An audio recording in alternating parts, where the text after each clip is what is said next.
Estamos começando o livro de 2 Crônicas. No original era um livro só, 1º e 2 Crônicas, mas aqui, em nossas Bíblias, é um segundo livro, o segundo livro de Crônicas. Nós vamos ver os capítulos de 1 a 4. E sempre exortamos você a estar lendo esses capítulos. Nós estamos tratando cada vídeo da leitura de um dia dos 365 dias aqui desse plano de leitura da Bíblia em um ano.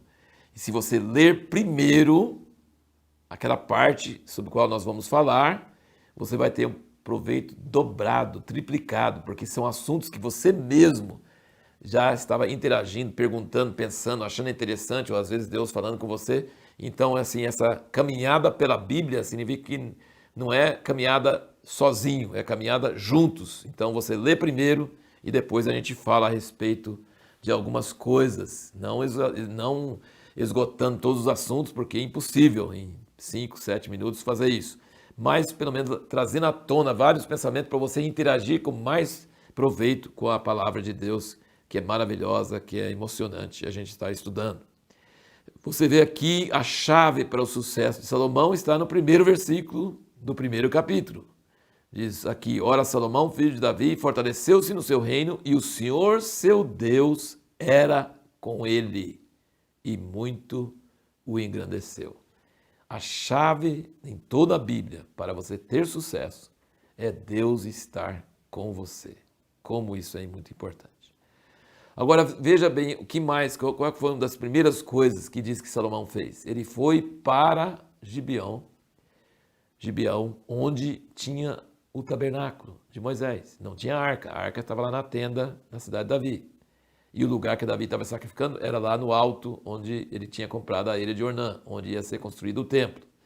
Mas Salomão foi lá para esse tabernáculo, esse alto em Gibeão, para sacrificar. Ele sacrificou 1000 sacrifícios em cima do altar de bronze que Bezalel, aquele artífice que Moisés recebeu lá de Deus para poder fazer as coisas para ele, estava lá esse altar. E Salomão ofereceu perante o Senhor, sobre o altar de bronze, 1000 holocaustos ali.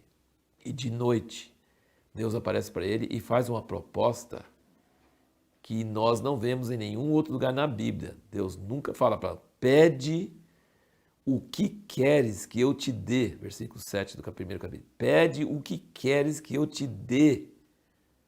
Olha que pergunta, que oportunidade. Acho que a única coisa mais parecida com isso que a gente vê na Bíblia é quando Elias fala para Eliseu: o que você quer que eu te faça antes de ir? Também era uma pergunta meio aberta. E Eliseu aproveitou bastante, né? Eu quero porção dobrada do seu espírito. Mas Deus pediu para Salomão: fala o que você quer. E Salomão respondeu a Deus com uma resposta que agradou tanto a Deus, porque ele falou assim: eu não tenho capacidade de governar esse povo teu. Ele falou com Deus em humildade, sentindo sua insuficiência, que ele precisava de sabedoria. Uma coisa que é muito importante se notar no fim de 1 Crônicas, sempre Davi fala que o reino não é de Davi, o reino é do Senhor, e ele colocou Davi no reino do Senhor. E falou com Salomão: e o reino do Senhor, o Senhor vai te colocar no reino do Senhor. O reino não é do homem, o reino é de Deus, e o povo é de Deus. E Salomão sabia disso. Ele diz aqui que Deus tinha mostrado muita benevolência, é a mesma palavra recede, para com meu pai Davi, e agora eu preciso de sabedoria, para que eu possa sair e entrar perante esse povo, pois quem poderá julgar este teu povo, que é tão grande? E Deus ficou tão alegre com esse pedido de Salomão, que ele deu para ele tudo que ele não pediu. Ele deu para ele riquezas, ele deu para ele a sabedoria que ele pediu, mas deu riqueza, bens e honra, como ninguém mais teve antes nem depois dele. Mas lembra da pergunta que nós fizemos no último vídeo? As bênçãos de Deus, os presentes de Deus para nós, podem nos fazer mal? Pode. Não por culpa de Deus, por nossa culpa. E foram justamente essas coisas, riqueza, sucesso, fama, mulheres, que Deus deu para Salomão, porque ele tinha pedido sabedoria, eram bênçãos de Deus. Era coisa que se tornou ele famoso, conhecido, rico, com tudo que alguém podia desejar. Mas aos poucos essas coisas ele permitiu que pervertesse seu coração e no fim ele perdeu a bênção de Deus. Então, coisas que Deus nos dá, é nossa decisão o que nós vamos fazer com isso. Nós vamos entregar o coração a isso ou nós vamos amar mais a Deus, aquele que dá os presentes, do que os próprios presentes. É uma decisão nossa. É muito perigoso pegar os presentes de Deus e esquecer de Deus.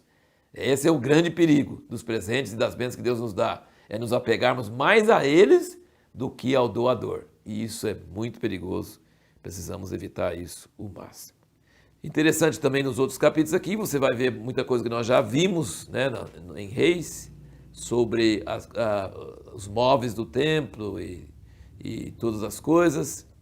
E é interessante que as pias, ele fez 10 pias, é para lavar os sacrifícios, o mar de bronze era para os sacerdotes lavarem, mas no templo de Ezequiel 47 não tem pia e nem mar, tem um rio da água da vida, bem melhor do que essas coisas para a purificação.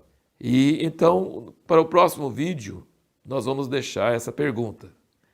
Por que Deus não se importa se nós orarmos de forma errada? É possível orar errado. Aliás, muitas vezes nós oramos errado. Quando nós começamos a orar, muitas vezes nós estamos orando de forma errada. E por que Deus não se importa com isso?